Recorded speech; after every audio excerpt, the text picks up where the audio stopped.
Hi everyone, I'm Avik, and I will be talking about Flux, which is a deep learning framework in Julia, and how do you convert Pytorch code, which is a deep learning framework in Python, to Flux. So I've structured the presentation as like we will first talk about what Flux is, then we will see how to like convert popular Pytorch modules into Flux, then we'll talk about neural ODEs, and finally some performance tips in general. Yeah. So what is Flux? It's basically what it does is provides convenient APIs.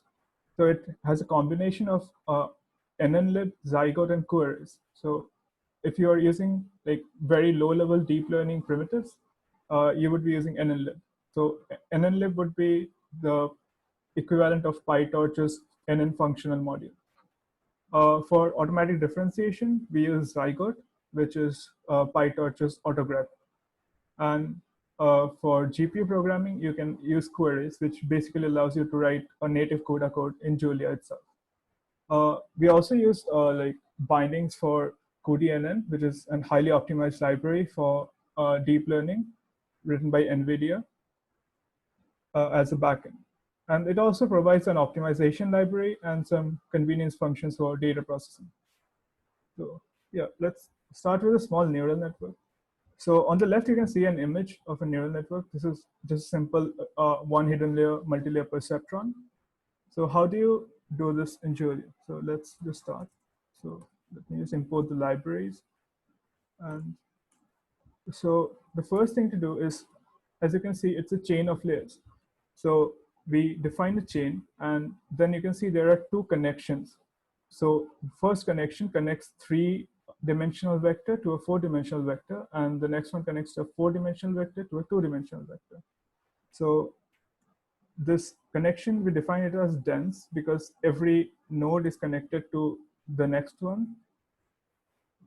So let's do it like this. So this is the first set of connections, and the dense 4,2 is the second set of connections. And now we can, so this is basically the entire model, and you can run it by, let's just say, a three-dimensional input and one batch size. So this is how like you define networks. And let's just say you want to do the entire computation on GPUs, right? So what you do is you import the package, the queries, then you can pipe the thing to GPU. Yeah. And now during running, you also need to be careful that you need to put the entire thing to GPU. So I will be talking in more details about these things, but yeah, this is just an overview of how things work. Yeah, just wait for some time for it to finish.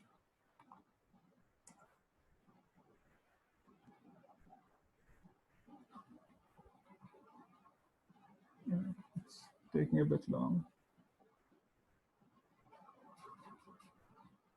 Yeah, let it go on.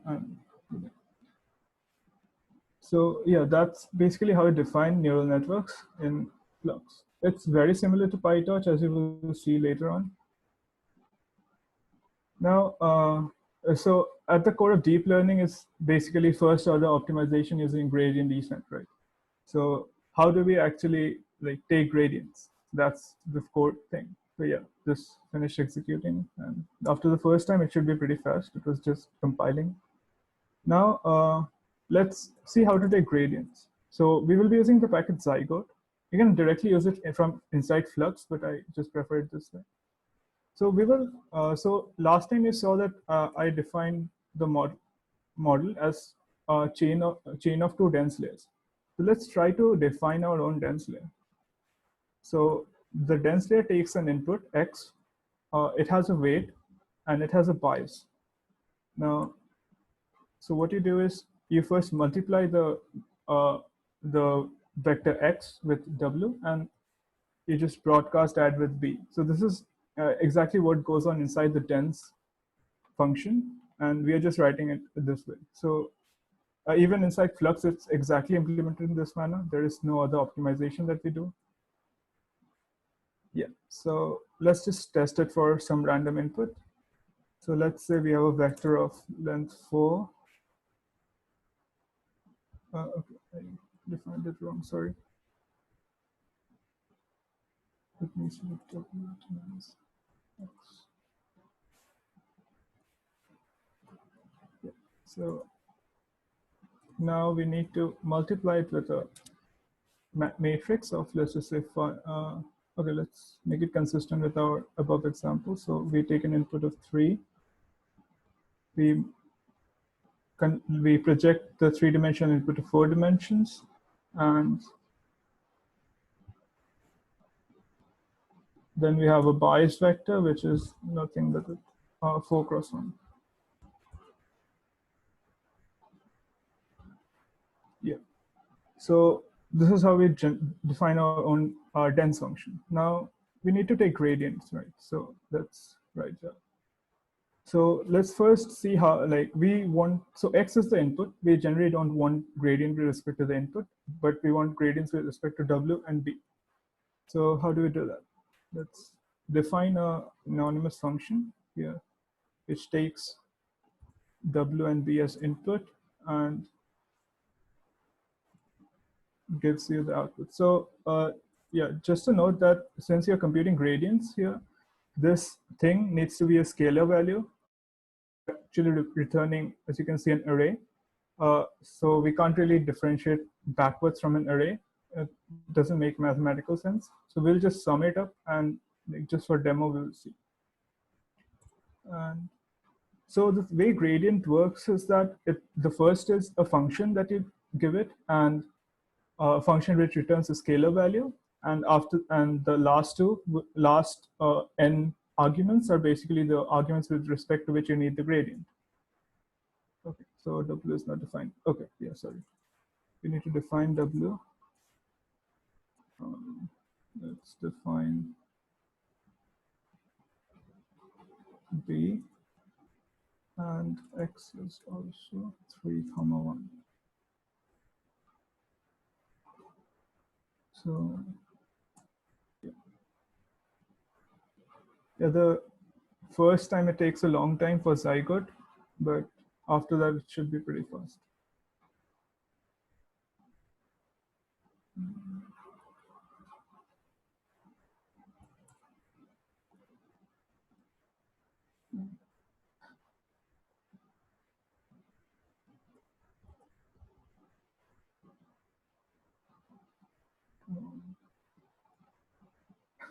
Yeah. Yes. So as you can see, like the return value is the first element is the gradient with respect to W, and the second element is the gradient with respect to B. You can pretty much differentiate anything in this manner. Now let's say we don't want the gradient with respect to both the values, but only with respect to W. So the simplest thing is just remove B from the equation, and yeah, this is how you get. So just to note that this, by doing this, it's not that it's computing the value of B and not returning it. It actually never computes the value of B. So it's, if you don't need the gradient with respect to something, it's better not to ask for it. Yeah. So yeah, this is how you take gradients. Also, this doesn't need to be in the form of like n arrays. You can put, instead of W, you can put like a dictionary and or a struct, and you will still get the gradient. So you can pretty much differentiate any arbitrary Julia code as long as it's differentiable. Yeah. So yeah, so this is what Flux is, and let's slowly start with Pytorch to Flux. First, let's like discuss some of the important differences between Flux and Pytorch and the similarities. So first are similarities, like why are we discussing about Pytorch to Flux and not like Keras or TensorFlow? So the main thing is that Keras and TensorFlow, they are static graph computation frameworks. So basically you define a graph before starting the model computation, and the graph cannot change over time. Whereas Pytorch and Flux, these are like dynamic computation. So so it's basically easier to have for loops and conditionals and still have the model working. Now, Also, you will see that there are a lot of like, why do we need to have a like get a tutorial on translation, right? But so the idea here is that most of the research that you will see today, they mostly have PyTorch code bases online. So when you're going through those, it makes some sense if you know that, okay, so this PyTorch feature maps to this Flux feature, so you can easily translate it. So yeah, yeah. Now let's get to the differences. So the first difference is the data layout. Flux uses the last dimension as the batch dimension. This is consistent with the fact that Julia is column major, so it's easier to iterate, like consider the last dimension as batch and like speed up code. Also, since we are calling into a lot of C code and CUDA code, uh, it's easier to like directly send the values instead of transposing everything and then sending. So it's more of a performance consideration. If you're working with images, be careful. It's the layout is not same as Flux, so you need to transpose it. PyTorch, on the other hand, uses like the first dimension as batch. Yeah. The other things are Flux's data loader. Now that's a really primitive version of data loading, so it's not lazy and it requires the data to be preloaded versus PyTorch's data loader. It actually can fetch data as you request it. So that's uh, for a memory consideration, that's much better. So I generally recommend people to write their own data loaders if they have a very like very intensive, like a large data set basically. Also, yeah, so this is a very important point. So activation functions in Flux, they operate on scalar values. I think I have an example later on, but you need to be careful about that because I've seen a lot of people write activation functions which operate on like vectors instead of scalars and pass it to dense convolution layers and it fails. So let me just show that with some example. So let's just say I have a function called myRelia and it takes x. Now, okay, so this is a bad example. So let's just use a simpler one. Let's just say my tan h, which basically applies tan h to a vector. Right? And now we can just define a model, which is like dense 4, comma 2, 4, comma 3, and then use my tan h. Now let's see what the output is going to be for 4, comma 1. Okay, it did work, but I don't think the output is consistent though.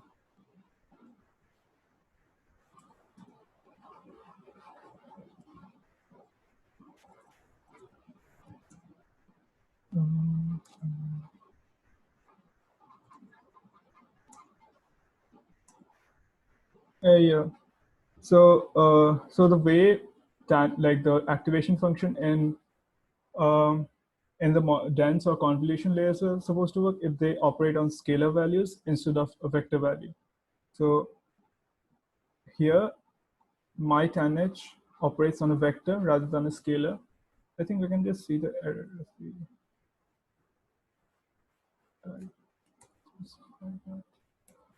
okay.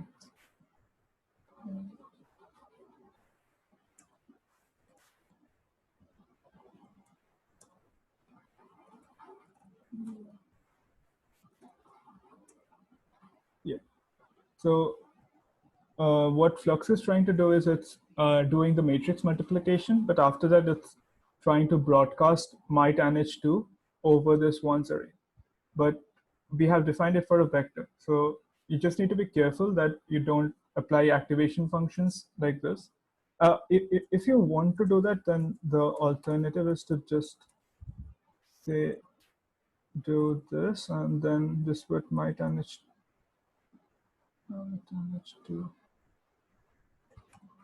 I think this will give an error too. Yeah, because you need to have a matrix as input, not a vector.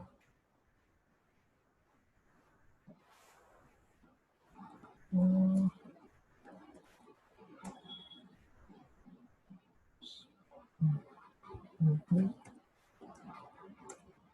Yeah. So if you want to like apply your activation on the overall array, just separate it out from the dense or convolution layers.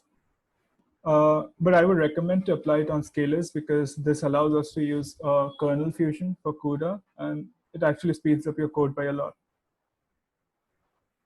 Apart from that, yeah, this is more of like an underlying knowledge that you should have. That fluxes, so the convolutions which is used in machine learning, they are not actually convolutions, but they are cross correlations.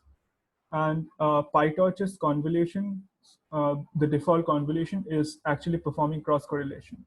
So if you are importing some, let's say, Pytorch model into Flux, that's not going to work if you use convolution. You need to use something called cross correlate in Flux. Yeah. So now let's talk a bit about data handling. This is not specific to Pytorch, but this yeah, this is like how you should be handling data. It's recommended to not use Flux directly, but use something called ML data utils. Just copy a bit of code.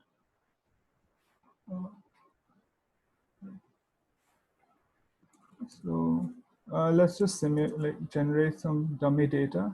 This, this is actually like of the format of uh, the MNIST dataset. It's a 32 cross 32 grayscale images, and you have a you have a label vector of label vector, and the batch size, as you can see, which is the last dimension, is of size 100. Now, so the first thing that we do is split the data set, right? So in this case, we can use something called a stratified sampling, which is just a glorified way of saying that the number of, let's just say, elements of label 1 in the train set and test set, like those are balanced, instead of, let's just say, having all the elements of class 1 in the train set and none in the test set, and vice versa. Also, it's important to note that here there are no allocations being performed, so it's just a subset of your data, like a view of the subset of your data that's been taken, so don't have to worry about memory. And then for cross validation, and yeah, for cross validation, let's just say we need to iterate over. So you can just do k folds, put the data set that you want to work on, and just say you want to do a k fold, like 10-fold cross validation. Now you,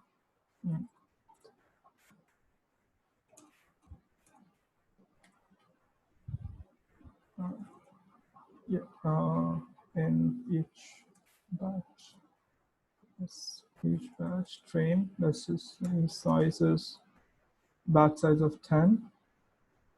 For now, let's just see the size. This is where you are supposed to perform the computation, but I'm just showing the size. Just um,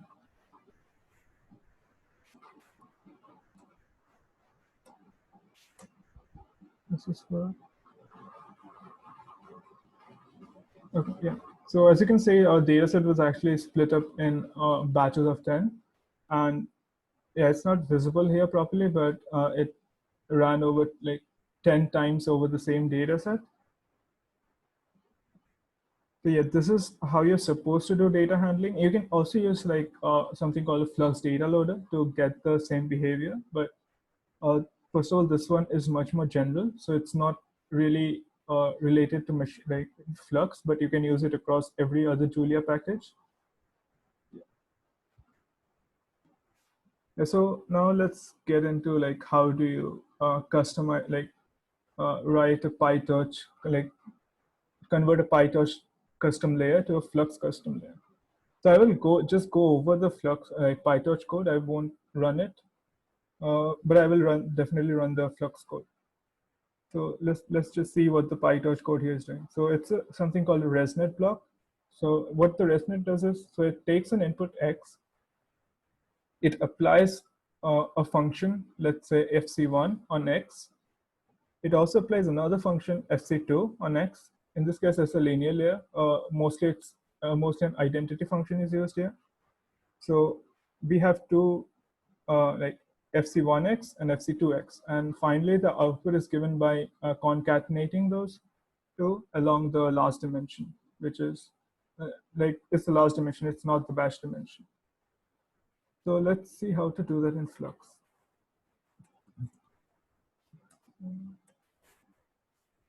So we will use something called a functor. Now this functor basically allows you to uh, copy fluxes. So I think we can see the documentation also.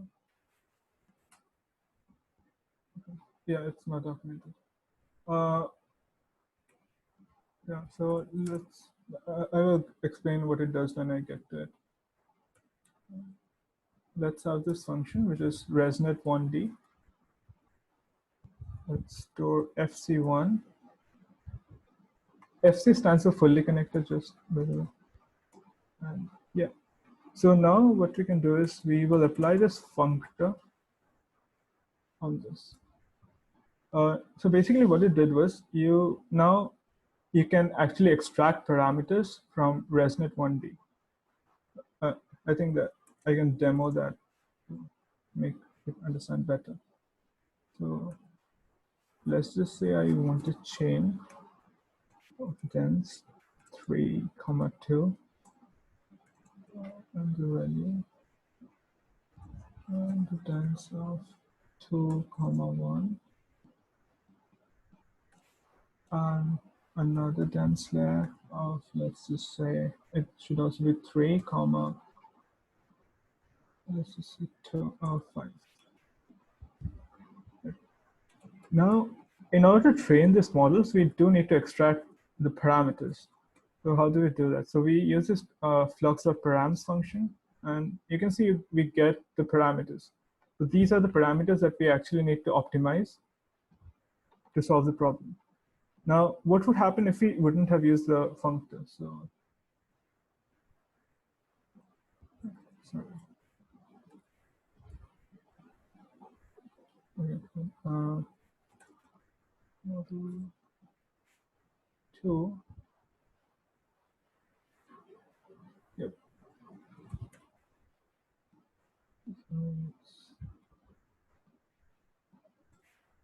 Yep. So as you can see, it's totally empty because Flux doesn't really know how to extract the parameters. What functor does internally is it defines a function called trainable, which basically returns like the parameters from each field. And it does this recursively. So since chain are dense, these are defined inside Flux itself. We already have the functors defined for them, and so we can directly get the parameters. Yes. Now, also another important function which it serves is it also allows you to transfer your models to GPU.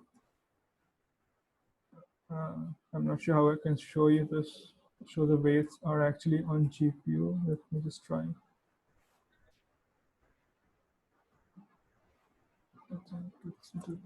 Yep. So as you can see, it got transferred to GPU.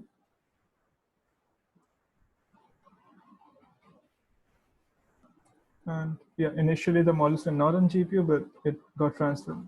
You can see the same doesn't really happen for model 2. Yep, for model 2, you can't really transfer to GPU without actually using a functor. So that's the first point. The purpose that functor serves is very similar to what the subclassing using NN module does. Now, how do you define the actual model? So let's just say we take M and we define this. And let's just say we have an input of X. You need to concatenate the data by applying fc1x m.fc2x, and the dimension should be, I think it's, yeah, it should be the first dimension. This works. I did forget. Uh, yeah, so it's 3 comma 1. So, so it's model. Yep. So it basically applied the two functions, which is model.fc1 and fc2, and just concatenated them. The outputs are different because it's a random number generator. Yeah, and so Flux also provides us something more convenient than writing like this residual connections you saw. So you can use something like a skip connection. Actually, okay. Skip connection. Yeah. So you can define something like this, where the first layer, as you can see, is FC1. Now, in here, what you do is the second function should be it should be given a function which takes as input the output of the first layer and the current input. So we just like modify it a bit to use the second layer here itself.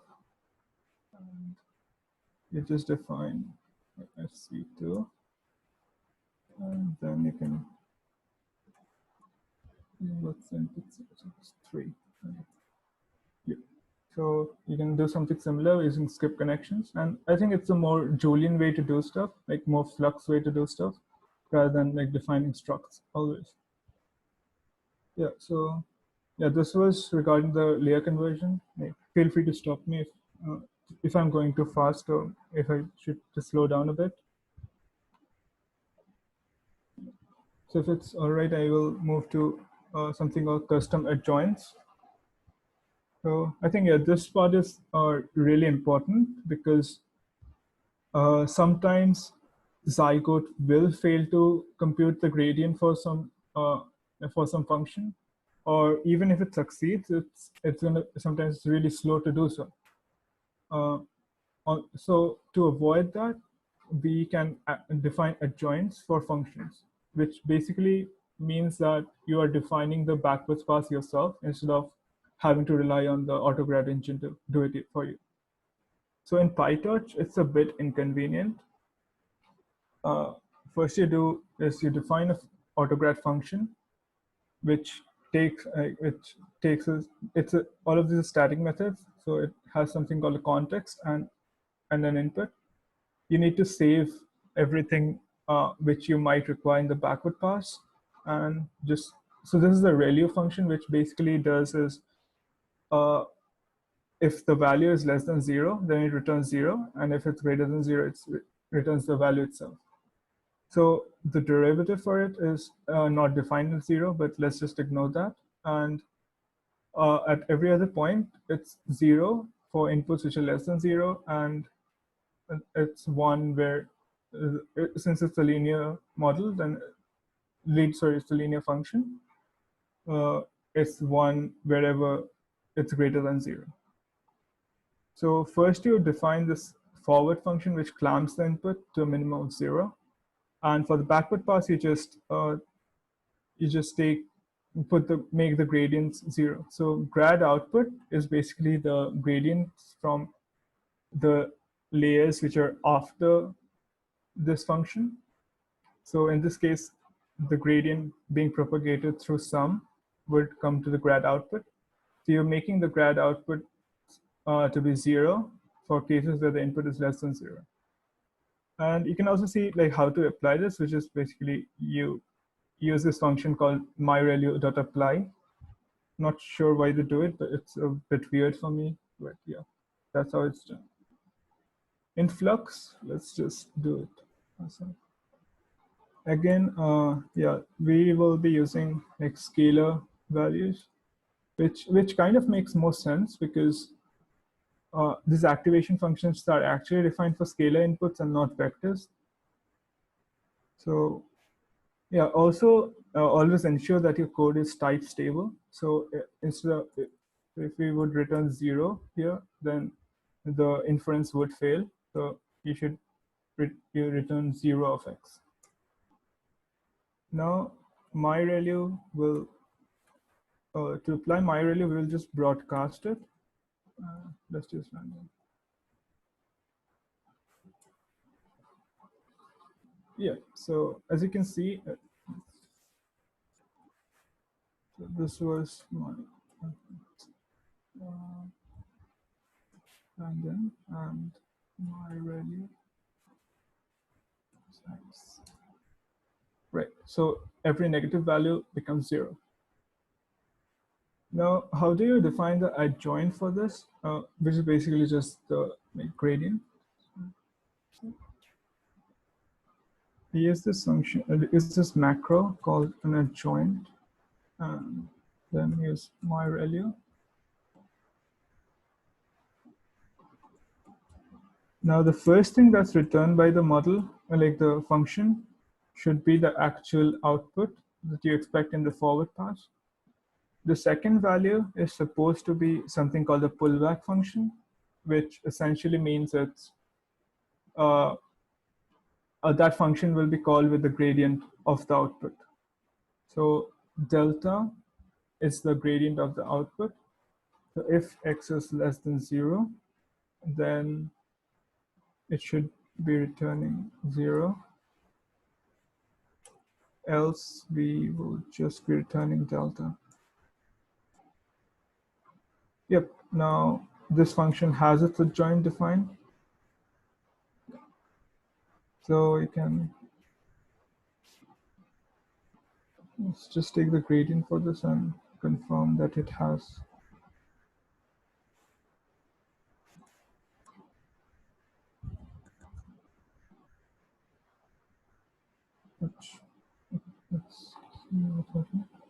Oh, sorry. Yeah. Yeah. So even I forgot this.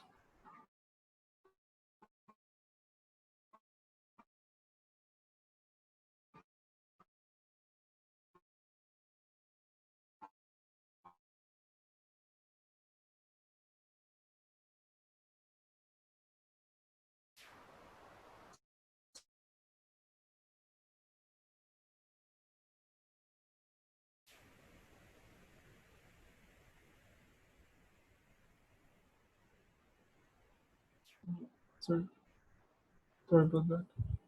So it need to be returned as a tuple. So even if you're so if you have multiple inputs, then it should be the tuple should be of that length. So since here we have one input, we'll just use a tuple. So you can destructure something. So this is also another way to get the parameters of a model. So it will return you the parameters in P and something called a re, which is basically a function. So which takes input as the parameters and constructs a new model from it. Yeah, and then you can have something called a hypernet, which gives you an output of length P.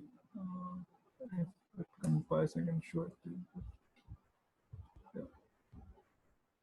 Yeah. Okay, yeah. So this is I think someone asked on the Discord to like how things map from Pytorch to Flux. I won't go over this, but I will leave it on in here so that like when you're using it, it's kind of helpful. Yeah. So I really want to show this. Yeah. So Pytorch has a lot of utility functions of, let's just say, ignoring gradients and stuff. So so let's just say you're logging some loss function. So you're just printing the loss value. You don't want the gradient to propagate through that, right? So you can use something called uh, an ignore macro, which is defined in Flux, sorry, Zygote. So in this example, I'm not doing anything. Like I'm not using ignore. I'm just showing what's the results going to be. Okay. Yeah, it takes a long time to compile.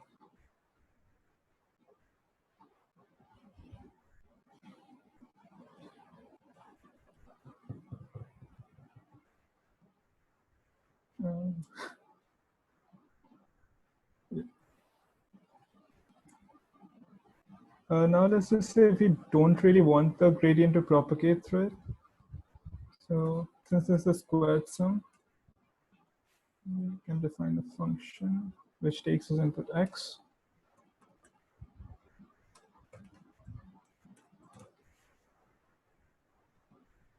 and returns this value.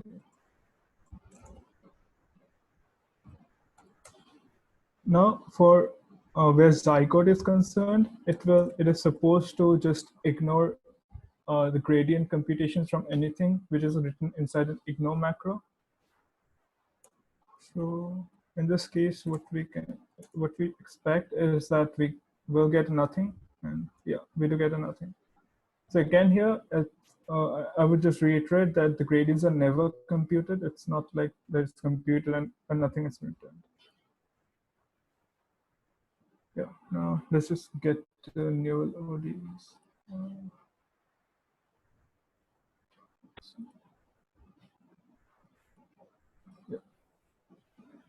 Yeah. So I will just like talk about like for 2 or 3 minutes about what neural ODE. Yeah, Avik, I just have one question. Avik?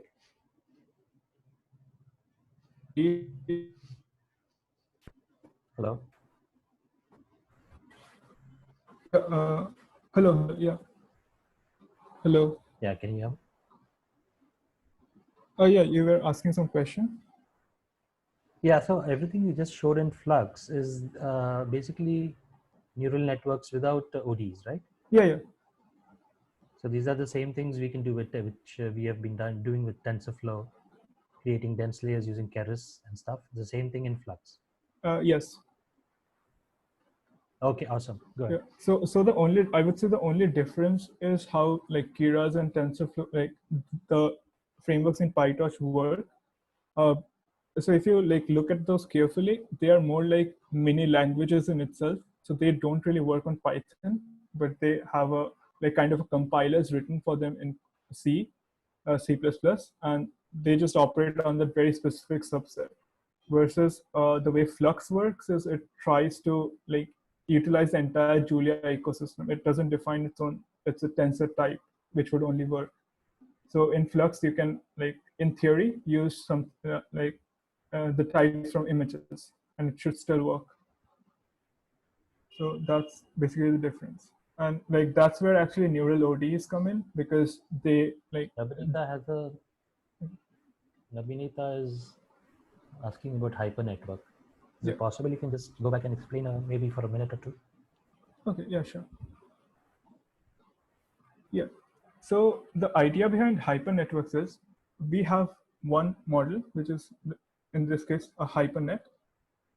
This model is used to predict the weight, like the weights for another a different neural network, which here is the model. Let me just show you an example. So let's just say I define a chain of layers.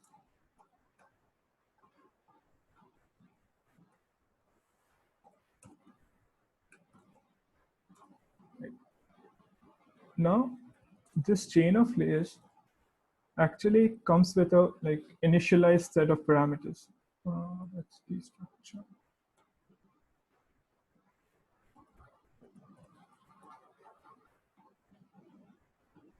Yeah, so here you can see what the initial set of parameters are for this model. And this function re, what it does it takes this input parameters of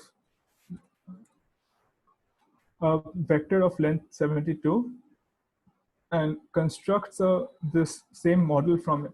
So you're essentially changing the values of the weights, the biases using this input p.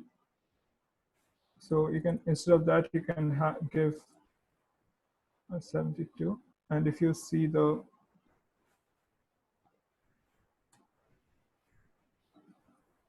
destructured value,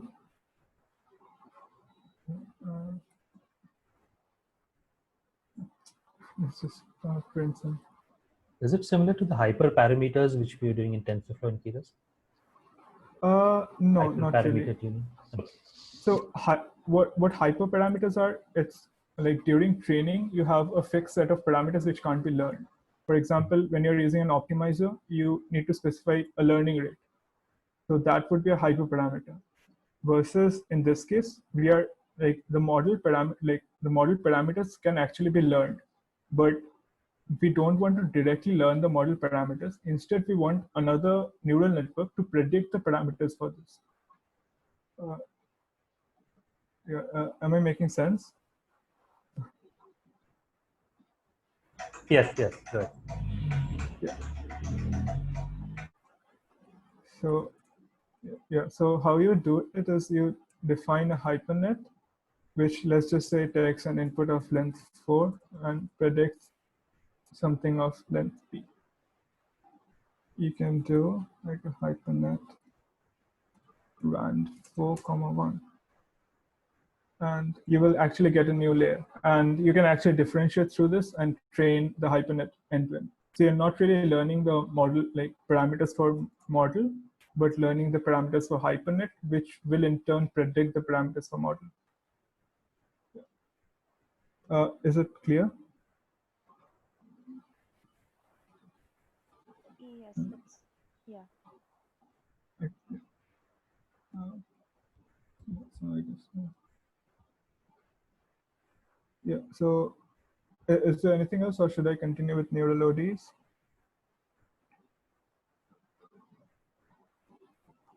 Okay, so just go ahead. So, just now I talked about something called resonance, right? So if you see, this is basically what I did. I took the current, like I applied a function on the current layer, the current input. I applied another function on current input, on which could be an identity function as well. In this case, it is an identity function. And here we are adding those functions, adding those outputs instead of concatenating in my example. So, and this forms the input for the next layer. So if you look at it closely, uh, it's actually consistent with the Euler discretization of an ODE,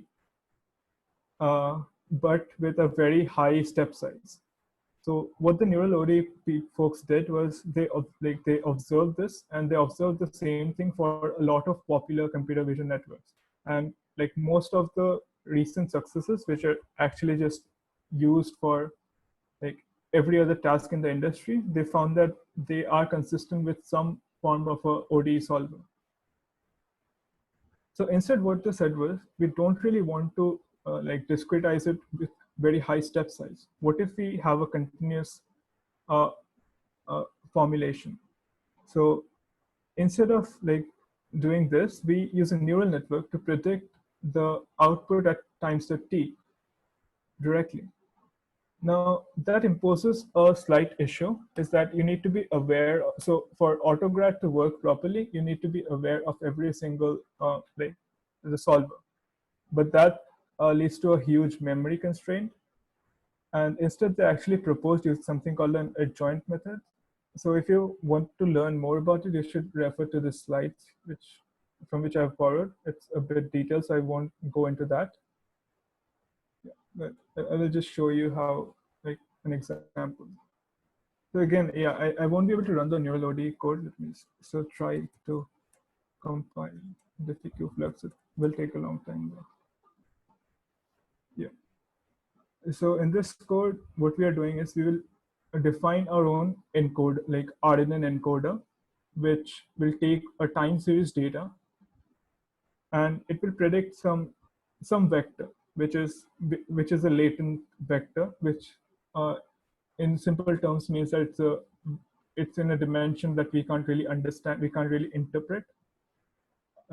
Yeah, and we don't really need to make sense from it. We can like interpolate it and see what the results look like, but we don't really have to we don't really understand what it exactly is. And then using this latent vector, we will use an ODE solver to predict the next set of values. Let me show you. Yeah. So in this case, let's say this blue trajectory is the original trajectory, and we have some noisy data from it. With this dots are the data points. Now, as you can see, it's really difficult to find a line which like closely fits it, because it's mostly going to be zigzag. And since there's a very little amount of data, it's difficult to learn it. So uh, instead, what they say is uh, they assume that this layer, that this pattern can be represented using an ODE, and based on that assumption, and since they make that assumption, that actually allows us to like fit such a smooth line. Let's see how to do that. And okay, this one won't compile, so I guess I will just talk about it then. So this is another this is a more complicated version of a custom layer. I'll just go through it, how you are doing it and stuff, and also show some of the other features of functor. So here you can see I'm like defining something called a recognition RNN. It's not important what it does, but this line is actually important. So inside your struct, it is not necessary that you need the gradients for every single thing that's stored. Like I might just want to store something called a name, which is the name for the neural network. I don't want the gradient with respect to the name. It doesn't make sense. So what we can do is we can define with respect to which arguments inside the struct, which fields inside the struct we need the gradient or like transfer to GPU. We just put those in the form of a tuple after this functor recognition RNN I2H H2O. So if I would not have placed H2O, I wouldn't be able to get the parameters from H2O. So this is just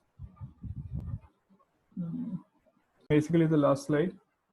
So how you define the neural ODE. So as I said here, you can see that I want to parameterize this function with the neural network. So you define a latent ODE function using something called a fast chain, which is more optimized version of chain for smaller networks, and is defined in difficult flux. So this is the function which defines the derivatives, and you construct a neural ODE over it. Now, this is the time span you need to solve it over. So here I'm solving over 0 to 1.0 time step, and then you can use a solver. Now, depending on the problem that you are solving, you might need to change the solver. And finally, I need the values over all this time, like all this discrete time steps. So I will pass save at parameter. So a more detailed documentation would be actually present in differential equations.jl, which presents how like parameters for the solvers and everything. And you can actually just plug this layer inside your chain itself, and so you can have a chain of dense layers, then a neural ODE layer, and then again a set of chain layers. So yeah, like this is pretty simple, like how you define neural ODE. And if you just change neural ODE to let's just say an SDE, and pass another function for the drift diffusion, so you get a neural SDE. And yeah, your code pretty much still works in the same manner. So I would just like to point out one last thing, is that the bash dimension in difficult flux is the second last one, not the last dimension. So you need to be careful about that. And yeah, so if we train the model, it takes close to 3 to 4 hours to train. But once you train the model, you see that the green line pretty much resembles the blue line in both the examples. Yeah. So I have linked the code samples, which have a more detailed. These are like one-to-one mapping. So this is the difficult flux one, and this is the torch difficult one. So yeah, like you should definitely check that out. It can help you convert Pytorch to Flux code as well. Yeah, that's pretty much it.